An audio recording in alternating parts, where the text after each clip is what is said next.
Well, welcome back to Popo Community Need for Justice. I'm Apostle Cecil Hatchett, and my son sitting here to my immediate right is Cecil Hatchett III. So we'll be having him on in just a moment, and you'll be speaking about what, Cecil? We're going to talk about good morning, Dad. Good morning to everybody out there, or good afternoon, excuse me. So it has been almost 30 years, I believe 28 years, since the Tiananmen Square massacre in China, which happened June 4th, 1989. And for people anybody who's old enough, this was a big event. Like Tiananmen Square massacre, it's one of those you know where you were when this happened events. It was huge. It was a protest that involved at the end close to 1 million people. So, and it was one of the big revolutionary turning points in China. And it's been almost, like I said, it's been almost 30 years. For my generation, it's kind of similar to, you know where you were when this happened, you know where you were when the Challenger exploded. It was that monumental for people who lived in my generation. But it's strange, and it's a little bit unnerving that Chinese citizens who were born after that event, that history is almost completely obscured. Like, it's pretty much blacklisted in China. So I just thought, since it's going to be almost 30 years, it's going to be almost 30 years tomorrow, that it's something we should talk about.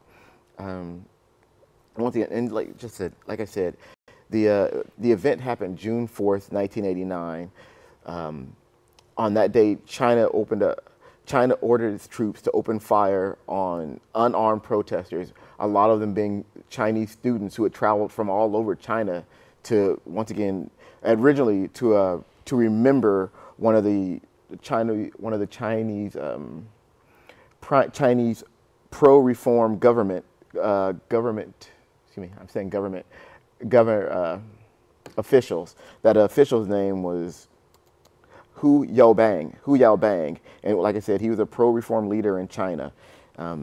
Despite government warnings, these protesters stayed a month. So they originally went out, if I'm correct, they originally started the protest April 16th. So they went out about April 16th with about 1,000 students, and then to mourn the death of Hu Yaobang. I hope I'm saying that right.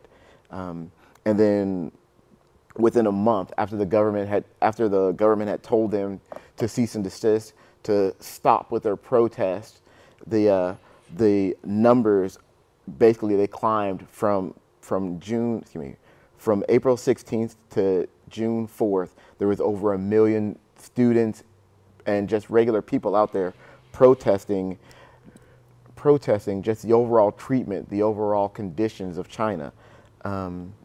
And at least for the 80s and 90s, one of the most prolific videos ever taken came from this event. And if Ellie in the studio could play that for us, we're going to watch the Tank Man video. It's a little long, but it's really important. It's just a really great shot of this man who really put forth his own life to protest the unfair treatment. Like, and a lot of students did. Like I said, there was over 1 million protesters. But when that video comes up, it's really moving, where you see this man who stands not against one tank, but against an army of tanks. So yeah, we'll play that video for you, and just as soon as it's ready, as soon as it's queued up, we'll play that video for you of this man who stands toe to toe with a legion of tanks.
climbing up on the tanks.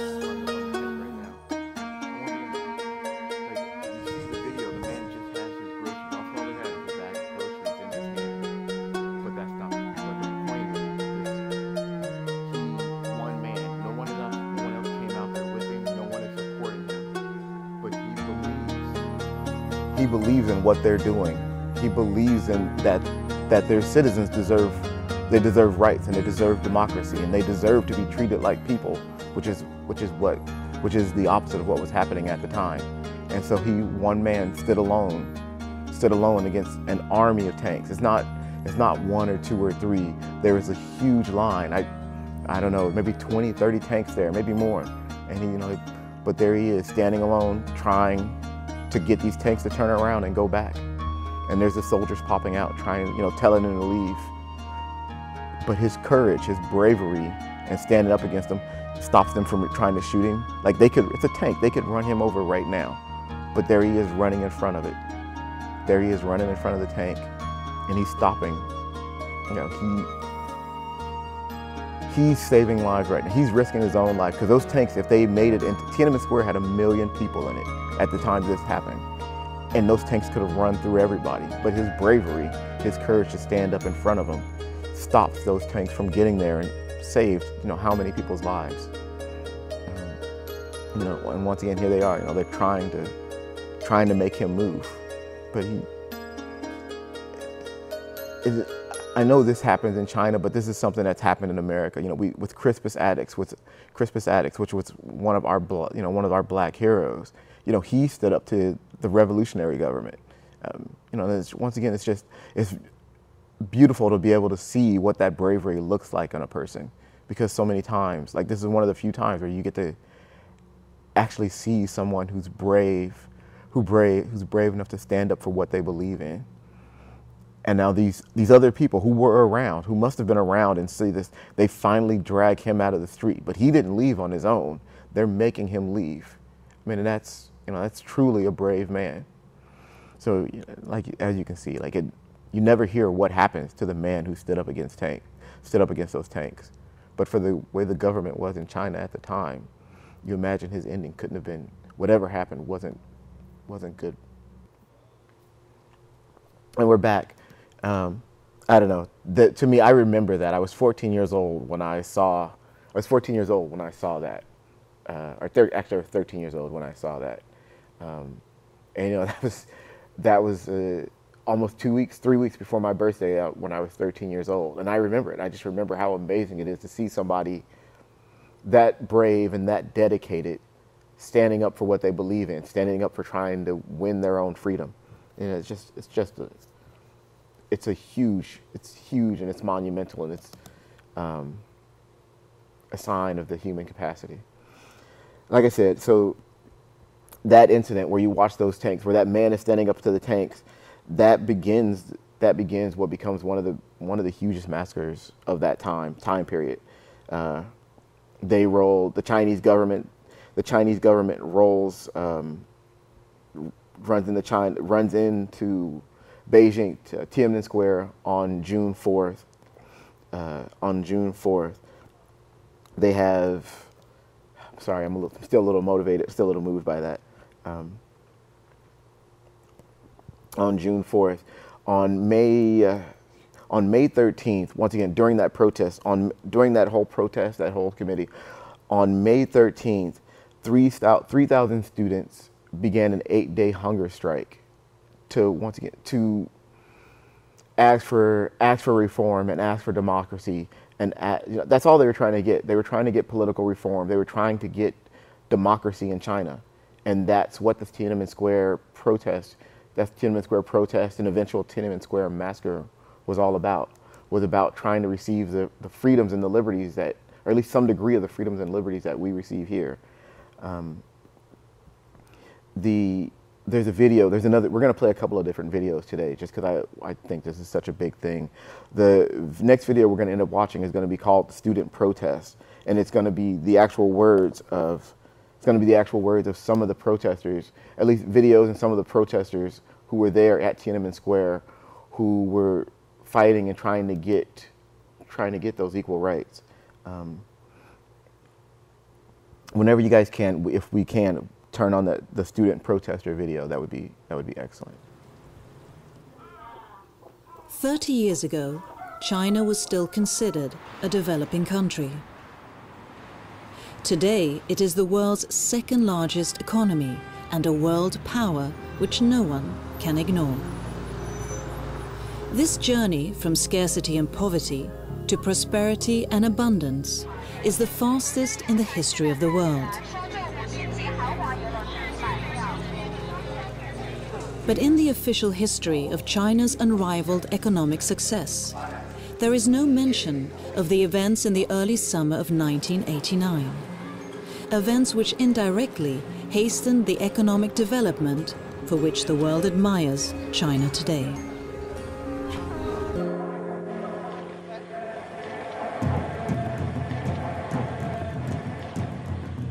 When China's first communist leader, Chairman Mao Zedong, died in 1976, he was succeeded by fellow party member Deng Xiaoping.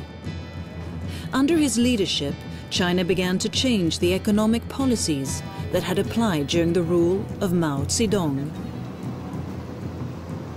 The new policies, inspired by the economies of the Western world, led to steep increases in food prices, unemployment, inflation, and corruption.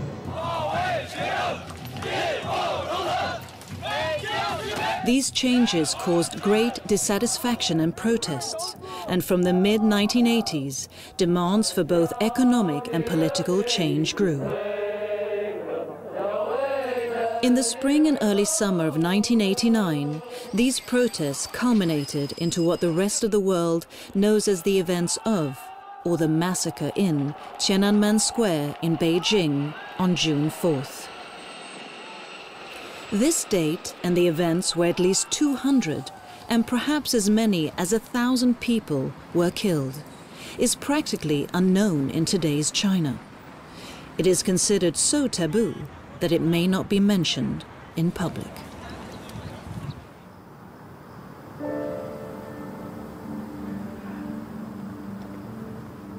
所以那是我在天安门事件中对我来说最铭心刻骨，甚至也是我前半辈子的那个生活里边最铭心刻骨的一件事情。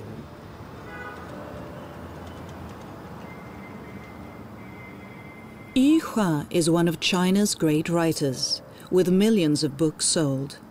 In the West, he is best known for his book, To Live, which was also made into a famous movie with the same title.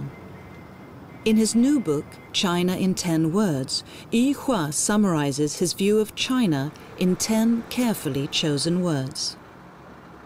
Chapter 1 in the book is entitled People, where Yu Hua for the first time writes about the atmosphere and the events in Tiananmen Square on the night leading to June the 4th.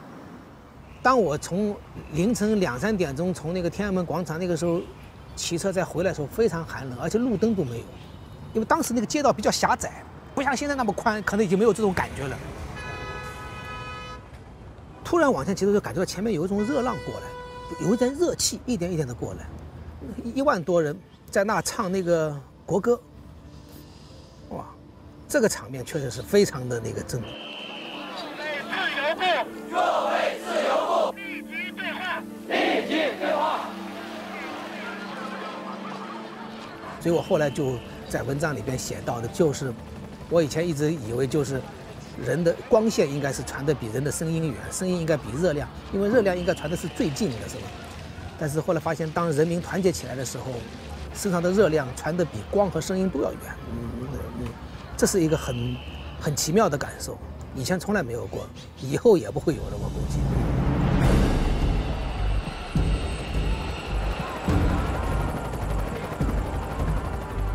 The student demonstrations had been going on since April and kept growing increasingly larger when China's leaders decided that the square should be evacuated on the night leading to June 4th. 在那个坦克上的那个军人给他们的命令是可以开枪，但是往下面打，也可以往天上打。那么当时有大量的那个死亡，是因为有些子弹反弹的时候打在了胸膛上，动脉被打断了。所以为什么我那个看到街道2边啊，上面高一点的地方都没有枪眼，沿着那个地起来的那个地方全是枪眼。The interview with Yu Hua is interrupted by security personnel when they hear Tiananmen Square mentioned, and the film crew is asked to leave. 他那个，打扰一下，您那个跟谁在这儿？我跟张经理说好的，可以在这里拍采访。您关于什么题材的？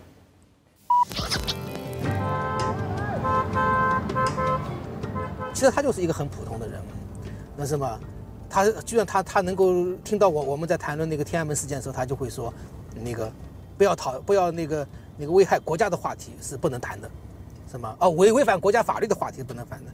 问他什么是国家法律，他也不懂。他又到不要危害社会。我问他的社会是属于人民的还是属于官方的，他非常厉害的说，这个不是你说了算的。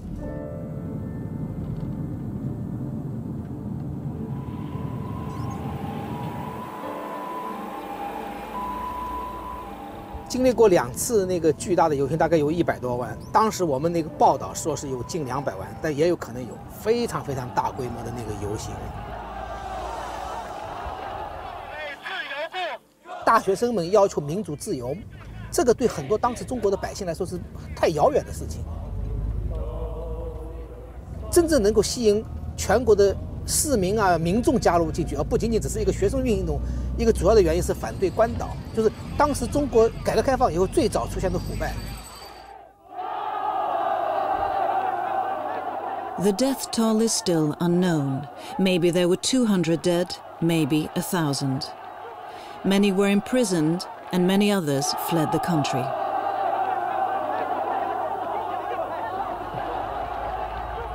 假如1989年的事件发生在今天的话，那肯定不可收拾，因为那时候的社会矛盾并不突出，大家刚刚从那个文革中出来，经济一年比一年好。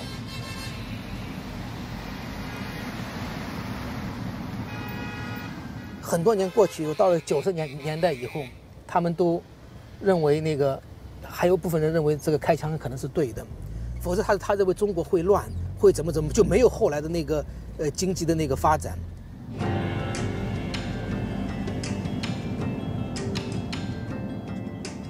64事件以后，我们的政治体制改革停止了，不再改了，绝对不动，因为当时一动认为这国家要出乱子，共产党可能要失去他的政权，所以他就。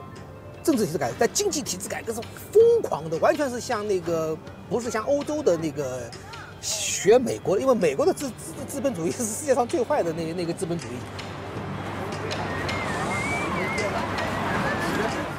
我希望它没有发生，因为这对任何人来说都是悲剧，对中国的民众来说也是悲剧，对中国的政府来说其实也是一个悲剧，双方都是一个悲剧。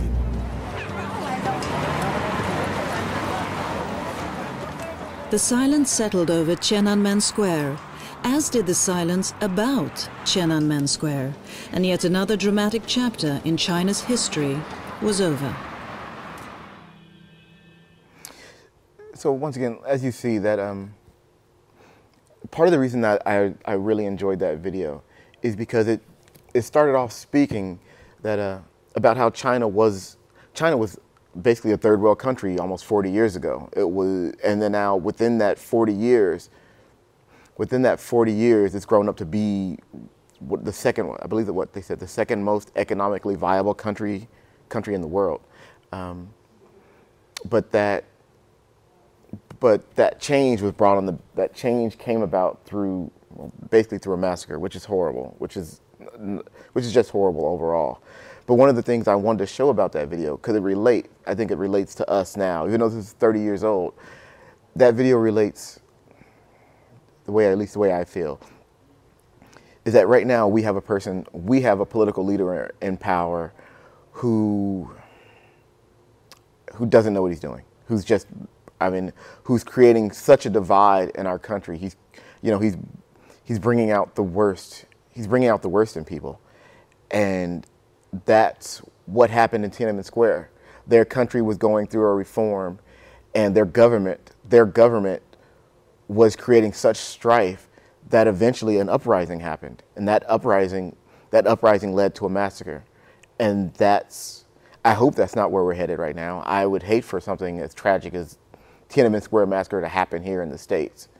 But we have a president who's creating that kind of division among our people. And that's another reason why I thought just this whole Tiananmen Square video and this Tiananmen Square situation was so relevant to what's happening today, because a country divided is a country in crisis. I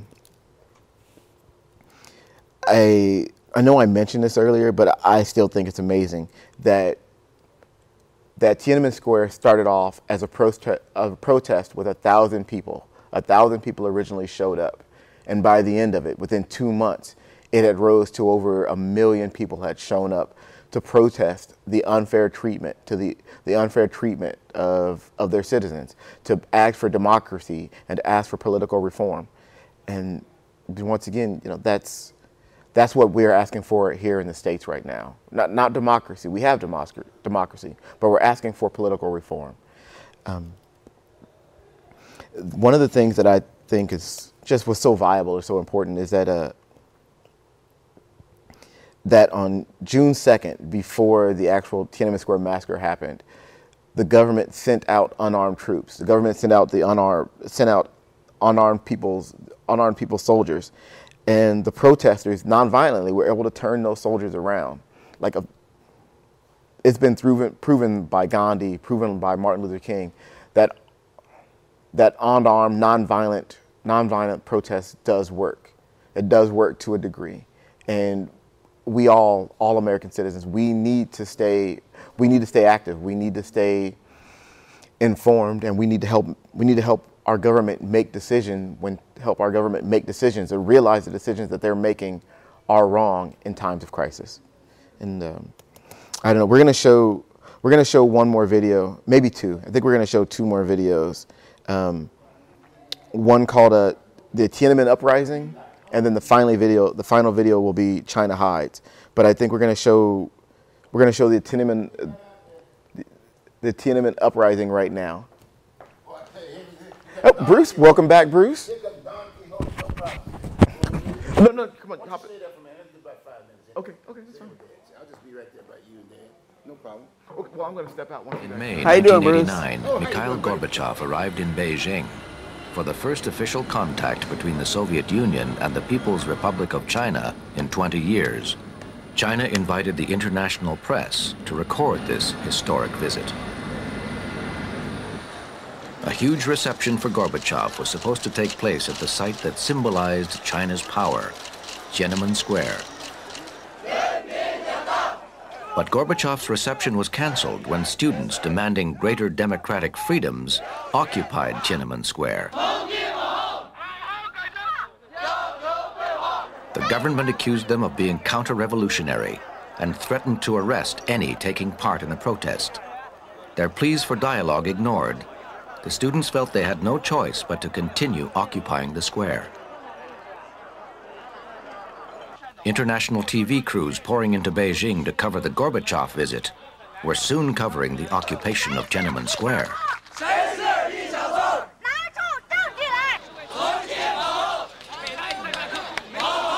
Even the hardliners in the communist leadership did not want confrontation with the international media present.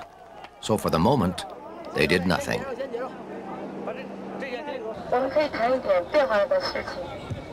Chai Ling, a student at Beijing University, had been elected commander-in-chief of the student protesters.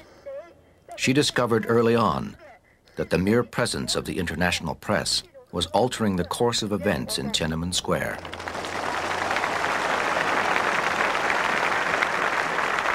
I have to give credit to the international media. We believe strongly was because the whole Beijing and whole China was watched and supported by the international media. Therefore, we have a sense of security. Give us a feel like we're being protected and being watched. I remember several students saying, the whole world is watching. The whole world is watching. We've got their attention. And now that we've got their attention, the state won't dare to put the army against us.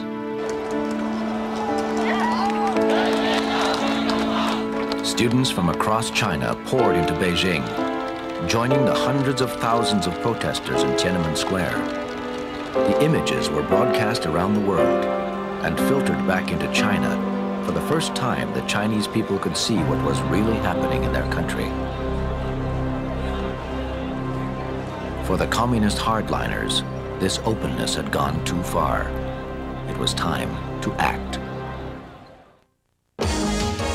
This is CNN's Prime News. And in Beijing, Bernard Shaw. Good morning from Beijing. Good For evening to CNN, you. the coverage in China was to be a defining moment. If I sound out of breath, it's because Ted Turner had created the all-news channel in 1980, after the big three U.S. networks had all decided that 24-hour news would never work. CNN proved them wrong, creating an effective and profitable news service that covered the globe. CNN was one of only 2 news organizations to bring a portable satellite transmitter to China. Other broadcasters relied on the satellite uplink, controlled by the Chinese government. On May 20th, the government declared a state of martial law. One of their first actions was to order CNN to shut down its transmitter. I'm being told that the government officials are coming into the CNN control room now, and let's just watch what happens. Now I'm here announcing that CNN should stop the movable Earth station and its transmitting frequencies right away. Okay, we've heard the orders. We have our instructions from headquarters in Atlanta. The government had already banned the use of the state transmitter. Goodbye from Beijing. And they believed shutting down the CNN uplink would blind the world to the growing crisis in Tiananmen Square. They were wrong.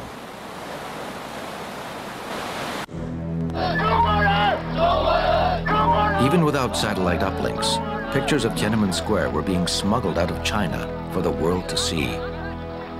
Constructing the goddess of democracy would be the students' final insult to the communist leadership. Then came the night of June 3rd.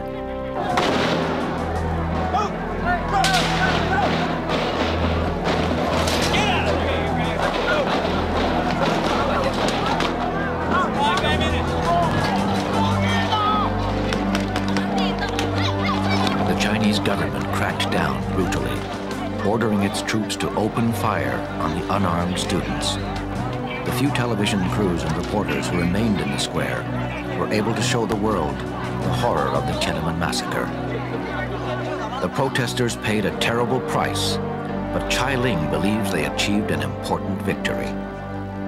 I felt they were very successful, especially TV journalists, to capture the image of the story, because that's something China never able to have in the past 40 years in a closed society. So it is the first time for the Chinese people to realize what was going on in China. The images of Tiananmen Square sent shockwaves far beyond China's borders. Within a few months, they would help bring down the Berlin Wall.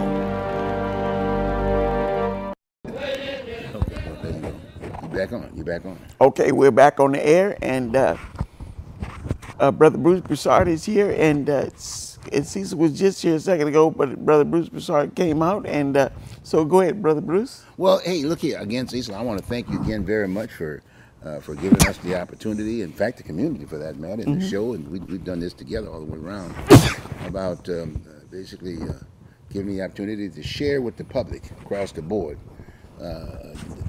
while I was running for district number 2, and that's been a major part of the black community. Right. You got me. That's true. And so I just wanted to thank the supporters. You know, we didn't do too bad, but in all due respect, I think now the people know what the county is all about.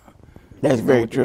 That's true. That's true. a very, very important piece. Very and true. So it's a building block thing, kind of at this point in time. I'm sorry, got you. I'm sorry, I forgot about the mic there on this end. Sorry about that.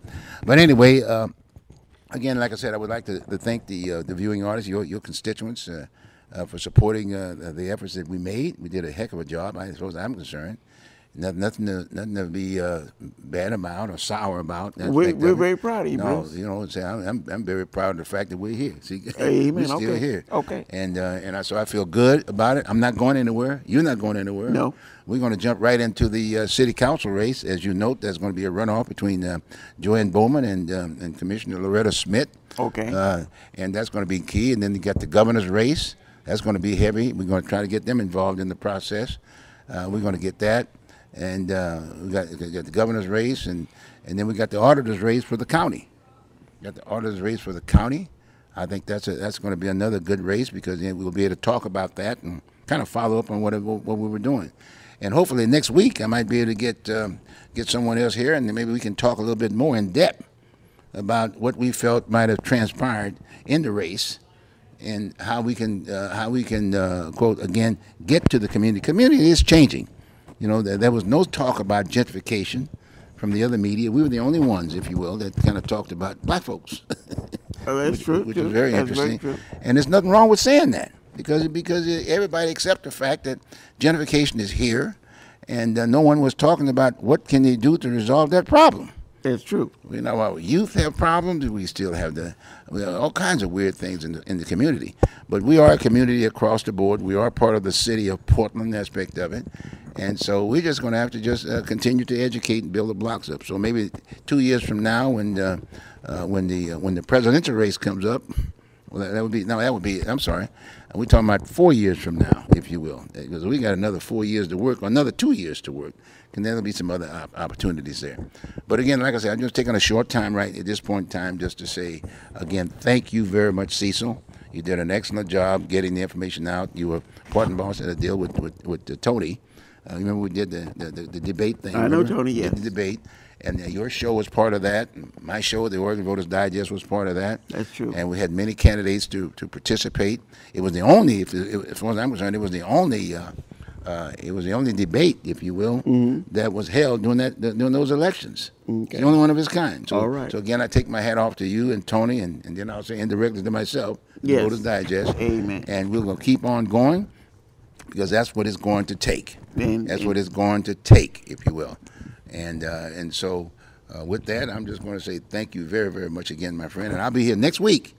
I'll be here next week, and we can go in depth. But the bottom line is that, hey, it's water under the bridge now. We got to get down now. Who's running for office right now?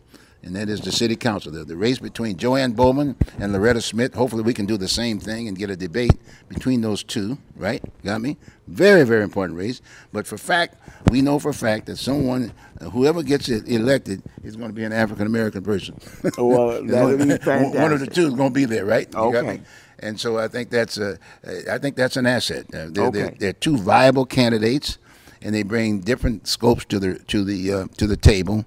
And like I said, we'll bring that up next week. We'll just kind of like debate that and talk about that, and then make those calls and get those folks to come down here. And we'll see. And we'll see if that. they show okay. up. Okay with you? Okay, my friend? That's all I'm interested in. That's right. That's right.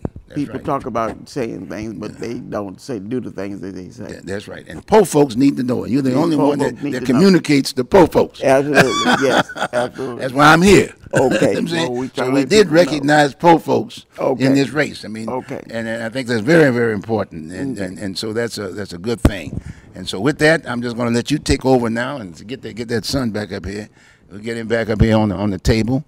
And then from that point on, like I said, I'll be here. I'll be here next week. I'll be here next week, and we'll go from there. Have a good time. Here he comes. Here he comes.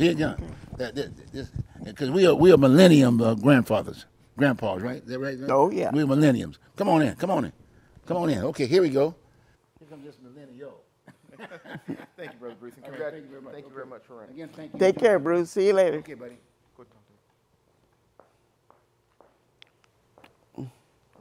Well, I'm happy because my son is back at the table and ready to proceed forward with the program that he originally started. So we can continue from that point on, if you don't mind, Cecil. That's fine.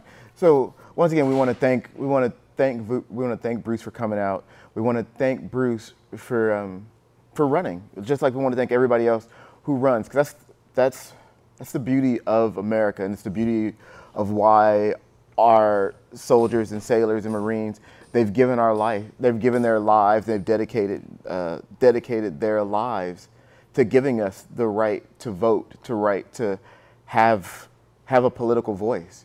You know, that's just amazing. You know, and Bruce's running demonstrates, you know, you can get out there and you can try to make a difference. And that's what those students were doing in China. They were out there trying to get political reform. They were trying to get, at least hoping to get democracy, but if not democracy, political reform. Trying to get the rights that we have here. Trying to be able to elect somebody like Bruce or whomever they choose that they believe would be a strong candidate. And that's, you know, that's another reason why I believe this whole Tiananmen Square video is so powerful and so important, because it demonstrates the rights that we are lucky enough or blessed enough to have here that other countries do not. And it also demonstrates the struggles that once again that America and Americans had fought for and endured and gone through. Like being able to see this is modern. This is less than 30 years old, but that's a struggle that we in America had fought for. That's a struggle that we in America had done. You know, we had fought for civil rights, fought for, and I'm going to mess this up and I do apologize, but fought for equal rights for women. And I wish I could remember the name of that. I wish I could remember the name of that cause, what that was called. Women fought for equal rights and had a special name. And I will know that when we come back from the video. But that's a freedom that we have here in America. And that's what the Chinese at the time of Tiananmen Square were fighting for. We're going to go back because I want to show at least one more video of the Tiananmen Square massacre, or the Tiananmen Square massacre, or Tiananmen Square incident. But what I wanted to point out, or what I wanted to say, is that you know, we don't keep track of brute force to end a massive protest in Tiananmen Square. Since then, China's government has done its best to erase the massacre from their history books, and Seth Doan is in Beijing, where that effort continues today. Seth, good morning. So, good morning. It has been incredibly difficult to find people who are willing to talk to us on this story. We've had interviews that have mysteriously been canceled right before we were supposed to hold them. We've even had locations where we were supposed to do those interviews sealed by police who are clearly monitoring our communication. Even 25 years on, this anniversary is incredibly sensitive. At dawn, China's flag was raised over Tiananmen Square, as it is every day. But on this anniversary, extra security forces, some with machine guns, were stationed around the square. Why are you stopping me? Who are you? While trying to report, we found citizens serving as plainclothed informants. I'm Seth Doan with as CBS China News. revealed its authoritarian side. 25 years ago, tanks rolled into Beijing's Tiananmen Square to suppress a weeks-long student uprising that had spread across China. The communist government's crackdown turned bloody. It's still not known how many died. Estimates range from 200 to more than 1,000.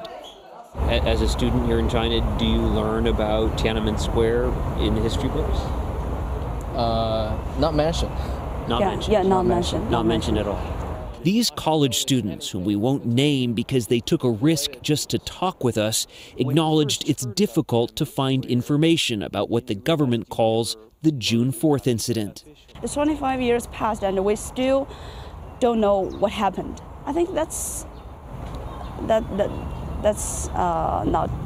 cool, I think. Not cool? Yeah, that's not cool. Everyone in China, we have rights to know the truth.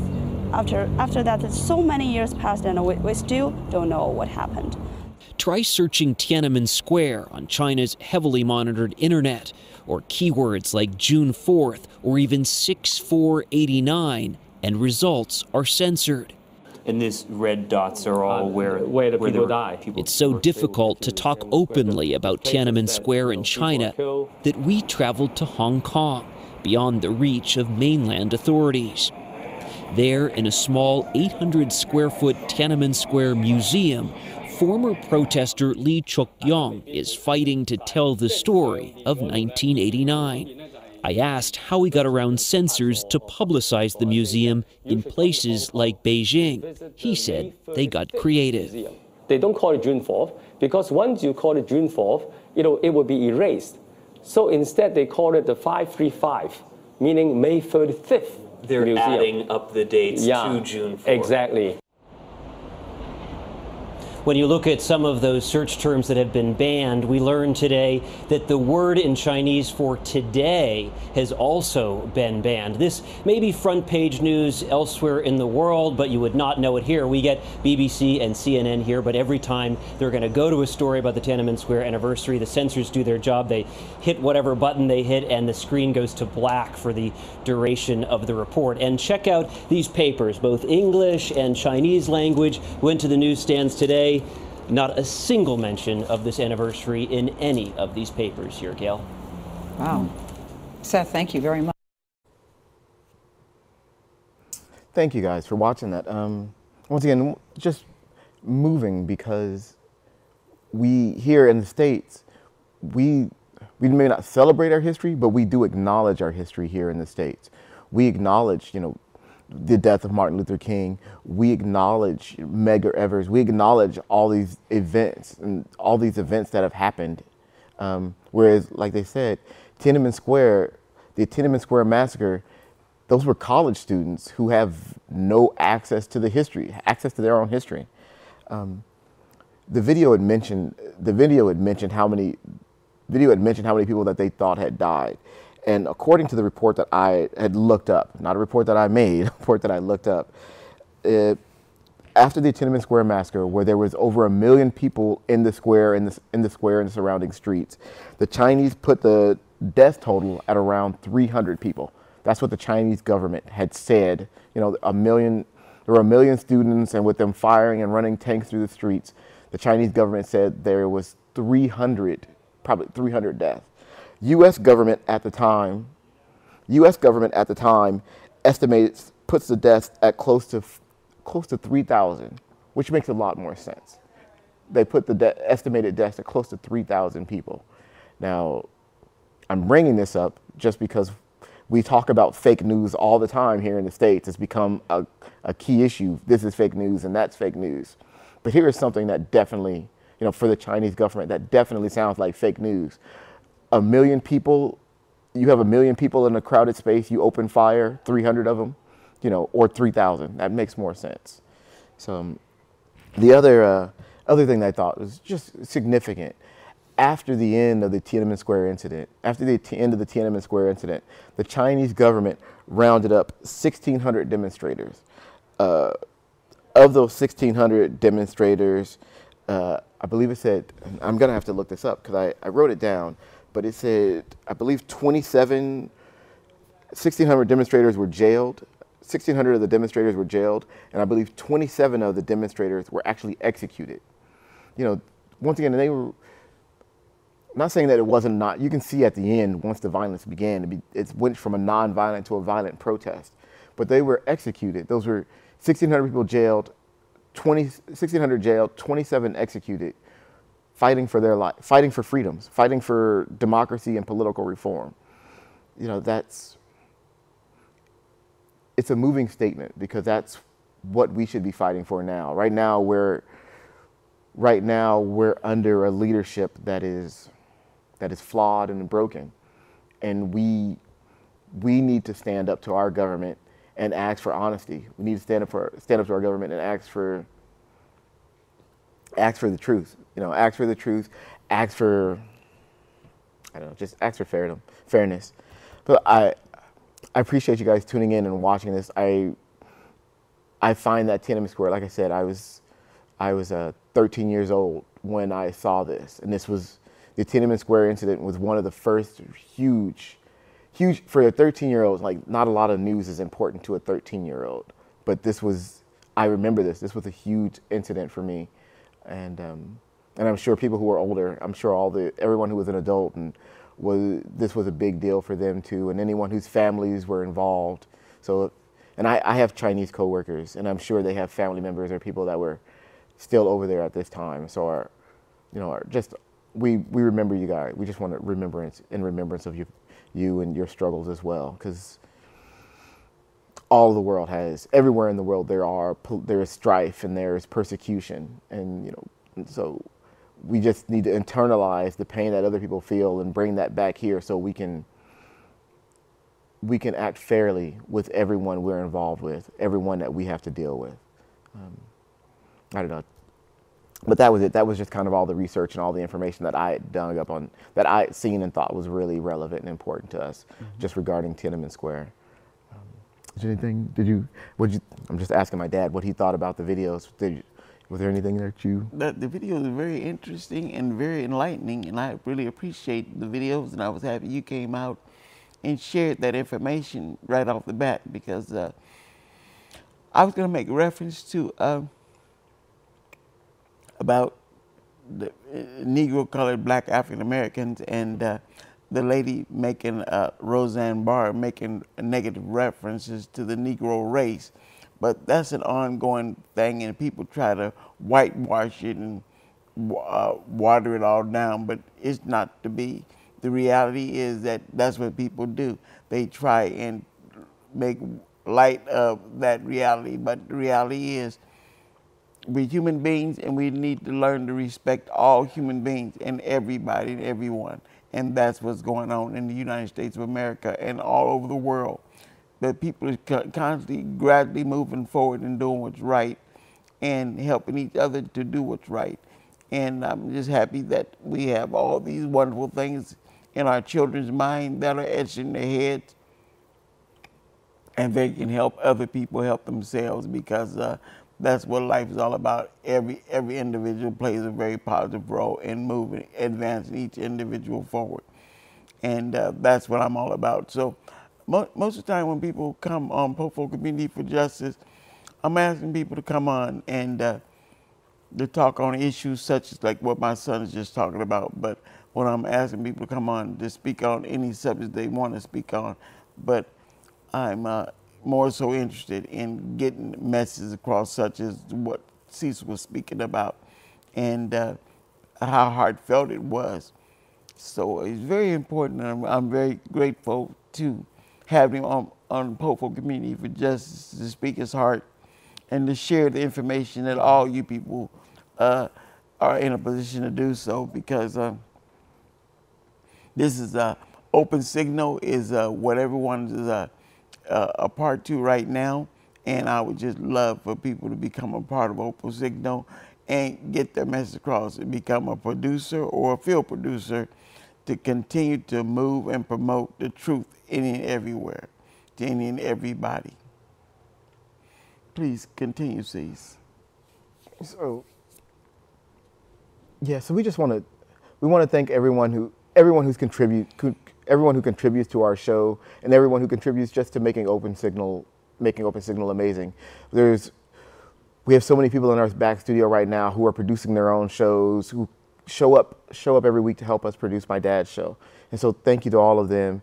And then to anyone out there who has something, a topic they want to speak on, because we all have a voice. We all have knowledge or information that's relevant to someone else. So if you'd like to get that out, please come on our show. Or if you don't want to come on our show, if for some reason the show doesn't appeal to you, come down to Open Signal and produce your own show, or just look or be involved in any one of the other shows. Bruce Broussard, who was out here, he does his own show, OVD. Like there's always things going on that appeal to you. Sister Ellie, who's been the back, she does beautiful nature shows all about nature and environment. If that's what appeals you, just come on down, see how you can be involved. The other thing something that just tied into what my father was saying. When I was growing up, my dad always said, "Inch by inch, life is a cinch. Yard by yard, life is hard." And the reason I find that important and informative, just because you're always going to have to struggle. There's always going to be struggle, and it's always going to seem daunting, and it's always going to seem like an uphill battle. And as long as you move forward incrementally, eventually you get there. So like inch by inch, as long as you move forward incrementally, you'll get there. Don't feel bad because your big move just like the Tiananmen Square incident, it was a huge, massive protest, and yes, it was a huge loss of life.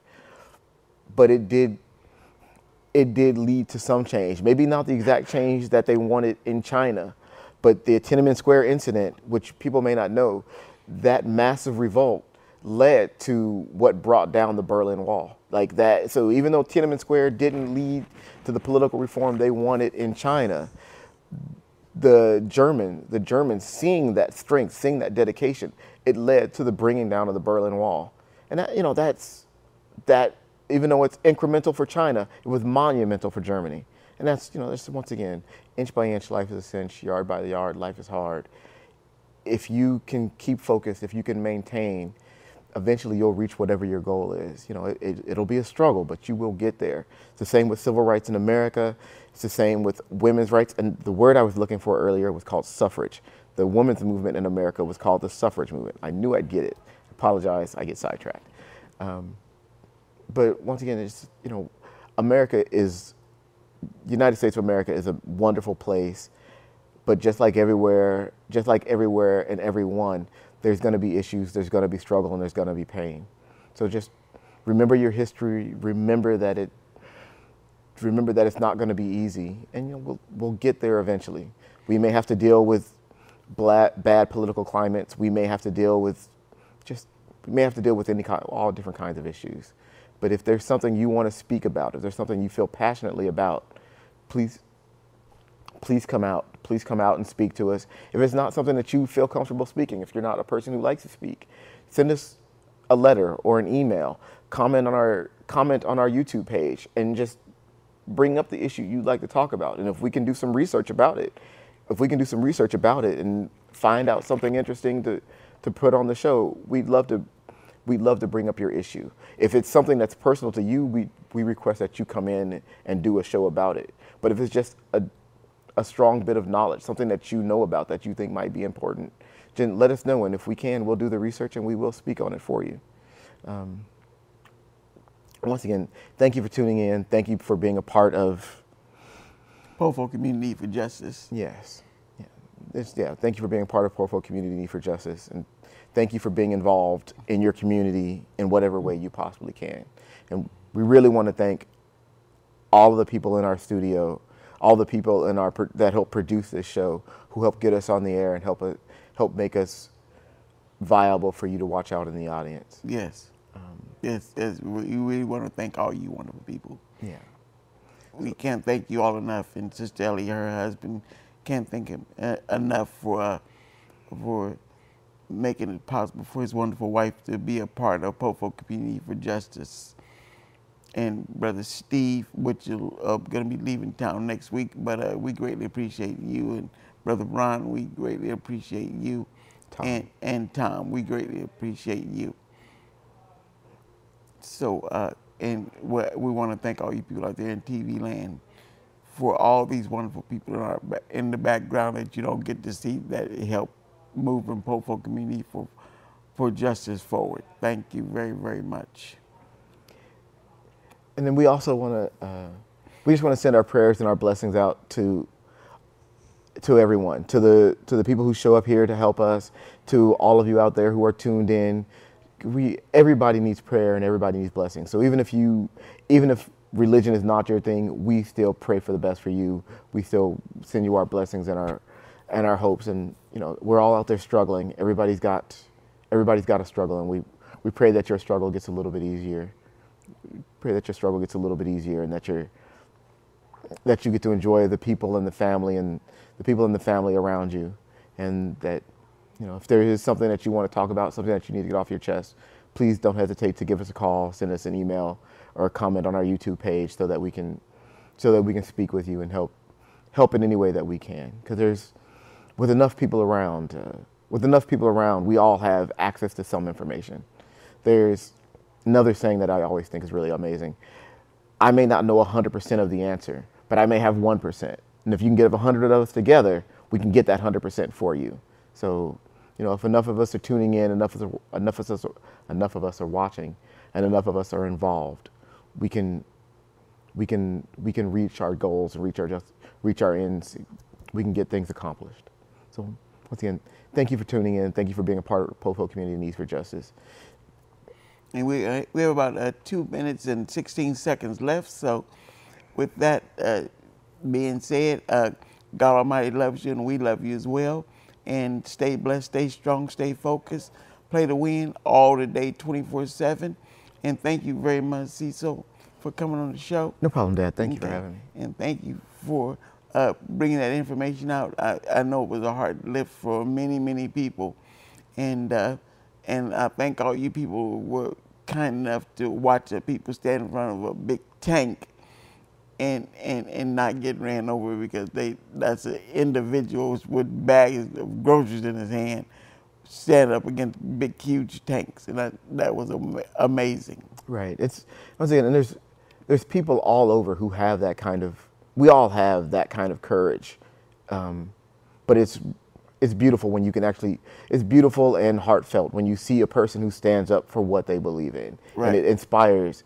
Hopefully, it inspires us to stand up for what we believe in. Right. You know, and that's what my dad. That's what my dad invented this. That's what my dad created this show for. It's just to help you be inspired. You know, it doesn't always have to be to stand up in front of a tank. You know, be inspired to stand up at work. Be inspired. Thank you very much. You guys have to take care.